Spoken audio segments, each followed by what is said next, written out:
ಸ್ನೇಹಿತರೆ ನಮಸ್ಕಾರ. ಡಾಕ್ಟರ್ ಸಿದ್ದು ಅವರು KK ನ್ಯೂಸ್ ಕನ್ನಡ ಚಾನಲ್ ಅಂತ ಒಂದು ಒಳ್ಳೆ ಯೂಟ್ಯೂಬ್ ಚಾನಲ್ ಅವರು ಓಪನ್ ಮಾಡಿದ್ದಾರೆ. ಆ ಯೂಟ್ಯೂಬ್ ಚಾನಲ್ನ ವಿಶೇಷತೆ ಅಂತ ಹೇಳಿದ್ರೆ ಅದರಲ್ಲಿ ಕೇವಲ ಸಣ್ಣ ಮಕ್ಕಳು ದೊಡ್ಡವರು ಯಾವುದೇ ಒಂದು ವಯಸ್ಸಿನ ಅಂತರ ಇಲ್ಲದೆ ಹೆಚ್ಚು ನಮ್ಮ ಕನ್ನಡಕ್ಕೆ ಸಂಬಂಧಪಟ್ಟಿರುವಂತಹ ಕರೆಂಟ್ ಅಫೇರ್ಸ್ ಎಲ್ಲ ಮಾಹಿತಿ ಸಿಗ್ತಾ ಇದೆ.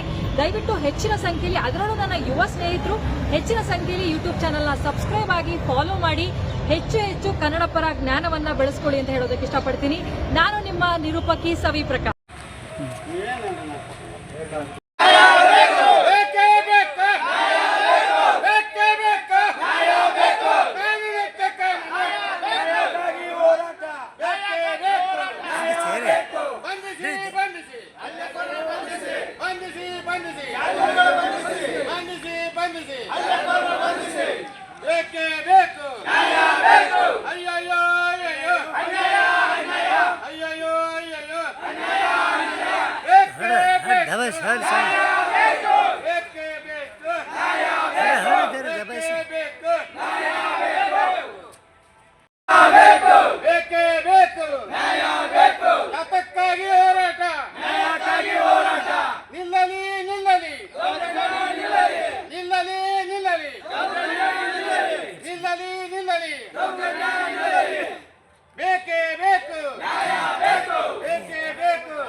ದಲಿತರನ್ನ ಕಗ್ಗೊಲೆ ಮಾಡಕತ್ತೈತಿ.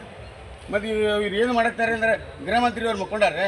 ಇವೆಲ್ಲ ಇಂಥ ಘಟನೆ ನಡೆಯುತ್ತವೆ. ಬರೀ ಏನಾದ್ರು ಯಾವುದೋ ಒಂದು ರಾಜಕೀಯವಾಗಿ ಬರೀ ಹಿಂದುತ್ವ ಹಿಂದುತ್ವ ನಮಗೇನು ಮಾಡೋದು? ಹಿಂದೂಗಳನ್ನೇ ಕೊಲ್ಲಕತ್ತಾರೆ. ಹಿಂದೂಗಳನ್ನೇ ಕೊಲ್ಲಕತ್ತಾರೆ. ನಮ್ಮ ಇವ್ರು ಪರವಾಗಿ ಹೆಂಗೆ ಹೋದ್ರಿ?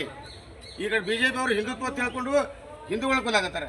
ಇವ್ರು ಏನಾಗ್ಯದ, ಇವ್ರು ನಮ್ಮವ್ರು ಇರ್ತಾರೆ. ಇಬ್ರು ಅವರೇ ಒಂದೇ ನಾಣ್ಯದ ಎರಡು ಮುಖಗಳಿದ್ದು BJP. ಹೌದ್ರಿ, ಇಲ್ಲಾಕ ರಾಜಕೀಯ ತತ್ವ ಆಗ್ತಾ ಎಲ್ಲರೂ ಹಿಂದೂಗಳೇ ಆಗ್ತಾ ಇಲ್ಲ. ಇದರ ಹಿಂದೂಗಳೇ ಗೊತ್ತಾಗಿರ್ಲ ಇಲ್ಲಿ ಹೋಗ್ಬೇಕ್ರಿ. ಸತ್ತ ಹೋಗಿಲ್ಲ, ಜಾಗ ಇಲ್ಲ, ಗುಡಿ ಪ್ರವೇಶ ಇಲ್ಲ. ಮತ್ತಂದ್ರೆ ಹೆಂಗಲ್ಲಿ ಕರೆಂಟ್ ಹಚ್ತಾರೆ? ನಾವೇನು ಹೋದ್ರೆ ಕರೆಂಟ್ ಸಾಯ್ ಹೊಡೆದ್ರೆ ಸತ್ಯ ಹೋದ್ರೆ ಮಿಷನ್ ಜಾಗ ಇಲ್ಲ ಅಂದ್ರೆ ಹೆಂಗೆ ಮಾಡ್ಬೇಕು? ಅದಕ್ಕೆ ಜನಕ್ಕೆ ಬರ್ಲಾಕ ಅವಕಾಶ ಇಲ್ಲ ಅಂದ್ರೆ ನಾವು ಎಲ್ಲಿ ಮಣ್ಣು ಕೊಡೋದು? ದಾರಿನ ಬಂದ್ ಮಾಡ್ಯಾರ. ಮರೆ ಮೂಲ ಆದ ಘಟನೆ ಏನ್ರಿ ಅಲ್ಲಿ? ಮೂಲಾದ ಘಟನೆ ಅಂದ್ರೆ ಅವ್ರು ಏನಾಗಿದೆ, ಕಟ್ಟಿ ಮೇಲೆ ಕುಂದ್ರಕತ್ತಾರ. ಕಟ್ಟಿ ಮೇಲೆ ಕುಂದ್ರಬೇಡ್ರಿ ನಮ್ಮ ಮೈಲಿಗೆ ಆಗ್ತದೆ. ಕಟ್ಟಿನ ಗುಡಿ ಕಟ್ಟಿನ ಅದು ಸರ್ಕಾರಿ ಸಾರ್ವಜನಿಕ ಕಟ್ಟಿ. ಆ ಕಟ್ಟಿ ಮೇಲೆ ಗುಡಿ ಕಟ್ಟಿ ಮೇಲೆ ಕುಂದ್ರಬಿಡ್ತಾರೆ ಅವ್ರ ರೆಡ್ಡಿ ಜನಾಂಗದ. ಅಲ್ಲಿ ಕುಂದ್ರಿ ಮೈಲಿಗೆ ಹಾಕತ್ತಾರೆ. ರೂಲ್ಸ್ ಇಲ್ರಿ, ಅವ್ರು ಮಾಡ್ಯಾರ. ಅವರು ಗೌಡಿಕೆ, ಅವ್ರದೇ ಗೌಡಿಕೆ ಅದ. ಅಲ್ಲಿ ಅವ್ರ ಅಲ್ಲಿ ಗೌಡಿಕೆ ಅದ. ಅವ್ರ ಬಂದಿ ಕರೆಸ್ತಾರೆ, ಅಲ್ಲೇ ನ್ಯಾಯ ಮಾಡ್ತಾರೆ, ಅಲ್ಲಿ ಹೊಡಿತಾರ. ಎಲ್ಲ ಜಾರಿ ಐತಿ. ಯಾಕಂದ್ರೆ ಬದುಕಲಾಕ ಅವಕಾಶ ಕೊಡಂಗಿಲ್ಲ. ಅವ್ರು ಹೇಳ್ದಂಗೆ ಕೇಳಬೇಕು. ಇಲ್ಲಾಂದ್ರೆ ವಿರೋಧ ಆದ ಅಂದ್ರೆ ನಮಗೆ ಅಲ್ಲಿ ಉದ್ಯೋಗ ಸಿಗಂಗಿಲ್ಲ. ಅಲ್ಲಿ ಉದ್ಯೋಗ ಅವ್ರಲ್ಲಿ ಹೋಗ್ಬೇಕು. ನಾವು ನಮಗೆ ಒಂದು ಎಕರೆ ಹೊಲ ಇಲ್ಲ, ಒಂದು ಮನೆ ಇಲ್ಲ. ಅವ್ರ ಬಳಿ ಉದ್ಯೋಗ ಹೋಗ್ಬೇಕು, ತೆಗೆದುಕೋಬೇಕು. ನಾವು ಹೆಂಗೆ ಬದುಕಬೇಕು? ನಾಳೆ ಹೊತ್ತಂಟ್ರೆ ಅವ್ರು ಯಾರನ್ನೂ ಊರಂಗಿಲ್ಲ. ಮುಂದೆ ನಮಗೆ ಹೊಚ್ಚಿಡ್ತಾರೆ ಅವರು. ಸರ್, ಮುಂದಿನ ದಿನಮಾನಗಳಲ್ಲಿ ನಿಮ್ಮ ವಾಲ್ಮೀಕಿ ಸಮಾಜಕ್ಕೆ ನ್ಯಾಯ ಸಿಗಲಿಕ್ಕೆ ಹೋರಾಟ ಯಾವ ರೀತಿ? ನಾವು ಜಿಲ್ಲಾಧಿಕಾರಿ ಕಚೇರಿ ಒಂದು ಏನು ಸಾರ್ವಜನಿಕ ಕಟ್ಟೆ ಮೇಲೆ ಕುಳಿತಿರ್ತಕ್ಕಂಥ ನಮ್ಮ ಸಹೋದರ ಕೂತಿದಾಗ ಅವಾಗ ಏಕಾಏಕಿ ಬಂದಂಥ ಕೆಲವು ಎಲ್ಲರೂ ಅಂತ ಹೇಳಲ್ಲ, ಎಲ್ಲರೂ ಒಳ್ಳೆಯವರು ಇದ್ದಿರ್ತಾರೆ. ಕೆಲವಷ್ಟೇ ಒಂದಿಷ್ಟು ಜಾತಿ ಹುಳುಗಳು ಇದ್ದಿರ್ತಾರೆ. ಅವರು ಬಂದು ನೀವೆಲ್ಲ ಇಲ್ಲಿ ಮೇಲೆ ಕುಂದಿರ್ಬೇಡ್ರಿ, ಇದು ಮೈಲಿಗೆ ಆಗ್ತದ, ಇದು ಹಂಗಾಗಿ ನೀವು SC ಇದ್ದೀರಿ, ನೀವು ದಲಿತರಿದ್ದೀರಿ, ನೀವು ಇಲ್ಲಿ ಕೂತ್ರೆ ನಮಗೆ ಒಂದು ಅಪಮಾನ ಆಗ್ತದೆ, ನಮ್ಮ ಮೈಲಿಗೆ ಆಗ್ತದೆ, ಇದು ನೀವು ಹೊರಗೆ ಹೋಗ್ರಿ ಅಂತಂದಾಗ, ಇಲ್ಲ ನಾವು ಕೂಡ ಮನುಷ್ಯರಿದ್ದೀವಿ, ನಾವು ಯಾಕೆ ಕುಂದಿರ್ಬೇಡ ಅಂತ ಒಂದು ಎರಡು ಮಾತು ಕೇಳಿದಾಗ ಏಕಾಏಕಿ ಬಂದವರು ಸುಮಾರು 20-30 ಒಂದು ದಾಂಡಿಗರು ಬಂದು ಅದ್ರಾಗ ದಾಳಿ, ನಿಖರವಾಗಿ ದಾಳಿ. ಒಂದು 15-20 ಜನ ಈಗ ಜಿಲ್ಲಾಸ್ಪತ್ರೆ ಚಿಕಿತ್ಸೆ ಪಡಿತಾ ಇದ್ದಾರೆ. ಮತ್ತು ಮಾನ್ಯ ತಾಳಿಕೋಟೆ PS ಅವ್ರಿಗೂ ಸಹಿತ ಕೌಂಟರ್ ಕೇಸ್ ವಿತಿನ್ ವಿಚಾರಣೆ ಮಾಡ್ದೇನೆ, ಇವ್ರದ್ದು ಏನೋ ನೋವುಗಳು ಕೇಳೋದೇನೆ ಕೌಂಟರ್ ಕೇಸ್, ಅವ್ರ ಪ್ರತಿ ಕೇಸನ್ನು ತೊಗೊಂಡು ಮಾನ್ಯ ತಾಳಿಕೋಟೆ PS ಅವರು ಸಹಿತ ಒಂದು ಏನು ಇಲ್ಲಿ ಲೋಪದೋಷಿ ಆಗ್ಯದ ಅಂತೇಳಿ ಅವ್ರ ನಡೆಯನ್ನು ನಾನು ಇಲ್ಲಿ ಖಂಡಿಸಿ ಮಾನ್ಯ ಜಿಲ್ಲಾಧಿಕಾರಿಗಳು, ಜಿಲ್ಲಾಡಳಿತ ಗಂಭೀರವಾಗಿ ದೂರನ್ನು ಪರಿಗಣಿಸಿ ಕೂಡಲೇ ಯಾರ್ಯಾರು ಅದನ್ನು ದಾಳಿ ಮಾಡ್ಯಾರ ಹಲ್ಲೆಕೋರನ್ನ ಕೂಡಲೇ 21 ಮಂದಿಯನ್ನು ಬಂಧಿಸಿ ಕಠಿಣ ಶಿಕ್ಷೆಯನ್ನು ವಿಧಿಸಬೇಕು. ಮತ್ತು ಅದು ಕೌಂಟರ್ ಕೇಸನ್ನು ವಜಾಗೊಳಿಸಬೇಕು. ಬರುವ ದಿನದಲ್ಲಿ ಯಾರ್ಯಾರ ಅಧಿಕಾರಿಗಳು ಕೂಡ ಅವರು ಶಾಮೀಲರು, ಅವ್ರ ಮೇಲೆ ಕ್ರಮ ಜರುಗಿಸಬೇಕು. ಕೂಡಲೇ ಕ್ರಮ ಜರುಗಿಸಬೇಕು. ಯಾಕಂದರೆ ಇವಾಗ ನೋಡ್ತಿದ್ದೀವಿ, ದಿನಾನು ಪತ್ರಿಕೆ ಓದಿದರೆ ಬೆಳಗ್ಗೆ ಇದ್ರೇ ದಲಿತರ ಮೇಲೆ ಹಲ್ಲೆ ಇಲ್ಲಿ ಕಂಬಕ್ಕೆ ಕಟ್ಟಿ ಕಳಿಸಿದ್ರು, ಮರಕ್ಕೆ ಕಟ್ಟಿ ಕಳಿಸಿದ್ರು, ಬೇರೆ ಕಡೆ ನೋಡ್ತಾ ಇದ್ದೀವಿ. ಈಗ ನಮ್ಮ ಬಸವಣ್ಣ ನಾಡು, ಅಣ್ಣನಾಡಲ್ಲೂ ಸಹಿತ ನಾವು ಬೆಳಗ್ಗೆ ಎದ್ದರೆ ಇದೇ ಹಲ್ಲೆಯನ್ನು ನೋಡ್ತಕ್ಕಂಥ ಒಂದು ದುರ್ದೈವ ನಮಗೂ ಕೂಡ ಇದೆ. ಮಾನ್ಯ ಜಿಲ್ಲಾಧಿಕಾರಿಗಳು, ಜಿಲ್ಲಾಡಳಿತ ಇದನ್ನ ಬಹಳ ವಿಶೇಷವಾಗಿ ಮಾನವೀಯ ಹಿನ್ನೆಲೆಯಿಂದ ಪರಿಗಣಿಸಬೇಕು ಅಂತ. ದೇವಸ್ಥಾನ ಬಿಟ್ಟುಬಿಡಿ, ದೇವಸ್ಥಾನಕ್ಕೆ ಹೋಗ್ಬೇಡ್ರಿ ನೀವು. ಸ್ಮಶಾನ ನಮ್ಮ ಹಕ್ಕು, ದೇವಸ್ಥಾನ ಅಲ್ಲ, ನಮ್ಮ ಹಕ್ಕು ಸ್ಮಶಾನ. ಶಾಲೆ ಕಳ್ಸ್ರಿ, ನಮ್ಮ ಮಕ್ಕಳು ಶಾಲೆ ಕಳ್ಸೋಣ ಅಷ್ಟು ಮಾಡ್ರಿ. ಶಾಲೆಗೆ ಕಳ್ಸೋ ನಮ್ಮ ಮಕ್ಕಳಿಗೆ ದೇವಸ್ಥಾನ ಬಿಡಿಸೋಣ. ನಾವು ಇನ್ಮ್ಯಾಗ ದೇವಸ್ಥಾನ ಬಿಡಿಸಿ ಸ್ವಜಾತಿಯವ್ರು ಮಾಡಿದ ಕೂಡಲೇ ಅವ್ರು ರಕ್ಷಣೆ ಮಾಡೋಕ್ಕೋಸ್ಕರ ಅವ್ರಿಗೆ ಬೇಕಾದಂಥ ಕಾನೂನುಗಳನ್ನು ಹಾಕ್ಕೊಟ್ಟಾರ, ಕಲಂಗಳು ಹಾಕ್ಕೊಟ್ಟಾರ. ಇವ್ರಿಗೆ ಏನಾಗಿದೆ ಅನ್ಯಾಯ ಮಾಡಿಸಿದೆ. ಇವ್ರಿಗೆ 21 ಮೇಲೆ ಹೊಡಿಬಿಡಿ ಮಾಡ್ಯಾರ. 22 ಮೇಲೆ ಅವ್ರೆಲ್ಲರೂ ಆಸ್ಪತ್ರೆಗೆ, ಸರ್ಕಾರಿ ಆಸ್ಪತ್ರೆಗೆ ಹೆಣ್ಮಕ್ಳ ಮೇಲೆ ಹೊಡೆದಾರೆ. ಹೆಣ್ಮಕ್ಳು ಓಡಾಡಿಸ್ಬಿಡ್ತಾರೆ ಊರಾಗೆಲ್ಲ. ಮತ್ತು ಊರಾಗ ಯಾವ ಒಬ್ಬ ಪೊಲೀಸರು ಇಲ್ಲ, ಏನೂ ಇಲ್ಲ, ರಕ್ಷಣೆಗಿಲ್ಲ.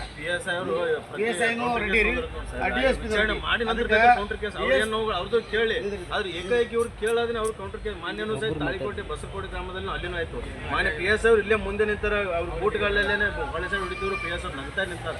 ಅದು ಎಲ್ಲ ಕಡೆ ವಿಡಿಯೋ ಎಲ್ಲ ಕಡೆ ವೈರಲ್ ಆಯ್ತು. ಮಾನ್ಯ ಮಾಧ್ಯಮದವರು ಎಲ್ಲ ಕಡೆ ಅವ್ರ ಗಮನಕ್ಕೆ ತಮ್ಮ ಗಮನಕ್ಕೆ ಅದ. ಮತ್ತೂ PSI ಇವ್ರು ಲೋಪದೋಷ ಇದೆ. ನಾವು ಇದನ್ನ ವಿಶೇಷವಾಗಿ ತಮ್ಮ ಹಂತದಲ್ಲಿ ಯಾವ ರೀತಿ ಕ್ರಮ ತಗೋತಾರೆ ಗೊತ್ತಿಲ್ಲ. ನಾವು ಇದನ್ನೇ ತಗೊಳ್ಳಿ ಅದನ್ನೇ ತಗೊಳ್ಳಿ ಅಂತ ಹೇಳಲ್ಲ. ಒಳ್ಳೆ ಕಠಿಣ ಕ್ರಮ ತಗೊಳ್ಬೇಕಂತೇಳಿ ನಾವು ಒಕ್ಕೂಲ ಸಮಾನ ಮನಸ್ಸರ ವೇದಿಕೆಯಿಂದ ಒಕ್ಕೂಲ ಆಗ್ರಹ ಮಾಡ್ತಾ ಇದ್ವಿ. ನಾವು ಅತ್ಯಂತ ಮಾನವೀಯನಲ್ಲಿ ಕ್ರಮ ಈಗ ಏನಿದೆ ಸ್ಪೆಷಲ್ ಜಾಗ ಸರ್ಕಾರದಲ್ಲಿ, ಅಲ್ಲಿ ಮಣ್ಣು ಕೊಡಾಕು ಬಿಡಂಗಿಲ್ಲ, ಅಲ್ಲಿ ಹೋಗಾಕು ಬಿಡಂಗಿಲ್ಲ. ಅಂದ್ರೆ ಹೆಂಗ್ರಿ ಒಂದು ಅಲ್ಲಿ ಎಲ್ಲ ಕ್ಯಾಮ್ರಾ ಹಾಕ್ಯಾರ. ಇವ್ರು ಹೋದ್ರೆ ಅಲ್ಲಿ ಹೊಡಿ ಬಿಡಿ ಬಿಡ್ತಾರೆ, ಕೊನೆ ಮಾಡ್ತಾರೆ. ಮುಂದೊಂದು ಅವಕಾಶ ಇಲ್ಲ ನಮ್ಗೆ ಅಲ್ಲಿ ಮಾಡಂಗಿಲ್ಲ. ಮುಂದೆ ದೇವಸ್ಥಾನಗಿಲ್ಲ, ಇದು ಇಲ್ಲ. ಮುಂದೆ ಕಟ್ಟೆ ಮೇಲೆ ಕುಂದ್ರಬಾರ್ದು. ಹೆಂಗ್ರಿ ನಾವು ಮುನ್ಸಿರ ಹೋದಲ್ರಿ. ನಾವು ಸ್ವಾತಂತ್ರ್ಯ ಸಿಕ್ಕು 78 ವರ್ಷ ಗೊತ್ತು, ಇನ್ನೂ 80 ವರ್ಷ ಗೊತ್ತು. ಆದರೂ ಇನ್ನೂ ನಮ್ಗೆ ಸ್ವಾತಂತ್ರ್ಯ ಸಿಕ್ಕಿಲ್ಲ. ಮತ್ತು ಯಾರೂ ಏನು ಮಾಡ್ತಿರಲಿಲ್ಲ. ಅಲ್ಲಿ ಒಬ್ಬ ಅಧಿಕಾರಿ ಕೇಳಾಗ್ತಾ ಇರಲಿಲ್ಲ, ತಹಸೀಲ್ದಾರ್ ಕೇಳಾಗ್ತಾ ಇರಲಿಲ್ಲ, ಯಾರೂ ಇಲ್ಲ. DSP ಸ್ವಜಾತಿಯಿಂದ ಅವ ಕೇಸ್ ಹಾಕೋದು ಹೆಂಗೆ ಬೇಕಾದ್ರೆ ಬರ್ಕೊಂಡ ಬಾಳಿ ಇವ್ರ ಬಂದು ಕೇಸ್ ಹಾಕೋತ ಅಂದ್ರಿ. ಅದಕ್ಕೆ ತಕ್ಷಣ ಇಲ್ಲ DSP ವರ್ಕ್ ಮಾಡಿರಿ, ಬೇರೆ ತನಿಖಾಧಿಕಾರಿ ನೇಮಿಸ್ರಿ. ಆ ತನಿಖಾಧಿಕಾರಿ ನಮ್ಗೆ ನ್ಯಾಯ ಸಿಗುತ್ತಲ್ಲ. DSP ಅವ್ರಿಗೆ ಈಗ ಕೊಟ್ಬೇಡ್ರಿ, ಬೇರೆ ಅಧಿಕಾರಿ ನೇಮಿಸಿ ನಮಗೆ ನ್ಯಾಯ ಕೊಡ್ತೀವಿ. ಇಲ್ಲಾಂದ್ರೆ ನಾವು ಇನ್ನು ಒಂದು ವಾರದಾಗ ಇದು ಮಾಡ್ಲಿಕ್ಕಂದ್ರೆ 20 ತಾಸಾಗಿ ಅರೆಸ್ಟ್ ಮಾಡ್ಬೇಕು. 24 ತಾಸಾಗಿ ಅರೆಸ್ಟ್ ಮಾಡ್ಲಿಕ್ಕಂದ್ರೆ ನಾವು ತಮ್ಮ ಜಿಲ್ಲಾಧಿಕಾರಿ ಕಚೇರಿ ಬಂದು ಮಾಡ್ಬೇಕು. ಅದಕ್ಕೆ ಅವಕಾಶ ಮಾಡಿಕೊಡ್ಲಾರ್ದೆ ಅವ್ರು ಅರೆಸ್ಟ್ ಮಾಡಿ ಇವರಿಗೆ ಅಲ್ಲಿ ಸೂಕ್ತ ಪೊಲೀಸ್ ಬಂದೋಬಸ್ತ್ ಮಾಡಬೇಕು. ಅವ್ರಿಗೆ ಪರಿಹಾರ ಕೊಡಬೇಕು. ಸಮಾಜ ಕಲ್ಯಾಣಕ್ಕೆ ಯಾವ ಅಧಿಕಾರಿ ಹೋಗಿಲ್ಲ. ಸಮಾಜ ಕಲ್ಯಾಣ ಅಧಿಕಾರಿ ಇಲ್ಲಿವರೆಗೆ 3 ಘಟನೆ 3 ಸಾದ್ರು. ಅವ್ರು ತಾಲೂಕಿನವ್ರು ಹೋಗಿಲ್ಲ, ಜಿಲ್ಲಾದಾರು ಹೋಗಿಲ್ಲ, ದವಾಖಾನೆ ಕೇಳಿಲ್ರಿ. ಅದಕ್ಕೆ ಅಲ್ಲಿ ಕ್ರಮ ಆಗ್ಲಿಕ್ಕಂದ್ರೆ ನಾವು ನಿಮ್ಮ ಜಿಲ್ಲಾಧಿಕಾರಿ ಕಚೇರಿ ಬಂದು ಎಲ್ಲ ನಾವು ಸಮಾಜದವರು ಉಪವಾಸ ಬರ್ತಾರೆ. ಸಂವಿಧಾನದ ಪ್ರಕಾರ ಪ್ರತಿಯೊಂದು ಹಳ್ಳಿಯೊಳಗೆ ಜಾಗೃತಿ ಮೂಡಿಸುವಂತ ಕೆಲಸ ಜಿಲ್ಲಾಧಿಕಾರಿ ಮಾಡ್ಬೇಕು. ಅಲ್ರಿ ನಾವು ನೋಡ್ತಾ ಇದ್ದೀವಿ ದಿನಾಲ ಪೇಪರ್ನ ಇನ್ನೊಂದು ಧಾರವಾಡ ಗ್ರಾಮದಲ್ಲಿ ಸಹಿತ ನಮ್ಮ ದಲಿತ ಸಮುದಾಯದವರು ಅಲ್ಲಿ ಯಾರೋ ಒಬ್ರು ನಮ್ದವ್ರನ್ನವರು ಒಂದು ಜನಗಳು ಅಜ್ಜ ಹಚ್ಚಿದೆ ನಮ್ಮನ್ನ ಎಲ್ಲ ಅಂಗಡಿ ಕಿತ್ತವು ಹಿಂಸೆ ಮಾಡಕತ್ತಾನ್ರಿ, ಬ್ಯಾಕ್ಮೇಲ್ ಮಾಡಕತ್ತಾನ್ರಿ KRS ಪಕ್ಷದವ್ರು. ಹಿಂಗಾಗಿ ನಮಗೆ ಚಿತ್ರಹಿಂಸೆ ಮಾಡೋದು. ನಾವು ಯಾವುದೇ ಪಕ್ಷ ಇರಲಿ, ನಮ್ಮ ಪಕ್ಷ ಅಲ್ಲಿ ಪಕ್ಷ ನಾವು ಮಾಡಕತ್ತಾನ್ರಿ. ಎಲ್ಲ ಪಕ್ಷ ಸಿದ್ಧಾಂತ ಒಳ್ಳೆಯ ಇರ್ತಾವ್ರಿ. ಮತ್ತು ಅವ್ರು ಮಾಡೋದು ತಪ್ಪದ ಅರ್ಜಿ ಹಾಕಿ ಅದೆಲ್ಲ ಹಿಂಸೆ ಮಾಡಕತ್ತಾನ್ರಿ. ಮನೆಗಳಿಗೆ ನೀರು ಕೊಡಲಿಲ್ಲ ಏನು ಅಲ್ಲಿ ಗೋಡಿಜ ತರ್ತಾನಂತ ನಾವು ಕಿತ್ತಲತ್ತಾನ ರಾತ್ರಿ ಅಲ್ಲಿ. ಅದಕ್ಕೆ ಅವನ ಮೇಲೆ ಕ್ರಮ ಆಗ್ಬೇಕ್ರಿ. ಇಲ್ಲ ಅದೊಂದು ಪ್ರತ್ಯೇಕ ಕೊಡ್ರಿ. ಬರ್ರಿ ಅಕ್ಕೋ ಬಿಡ್ರಿ, ಬರ್ರಿ ಬಿಡ್ರಿ.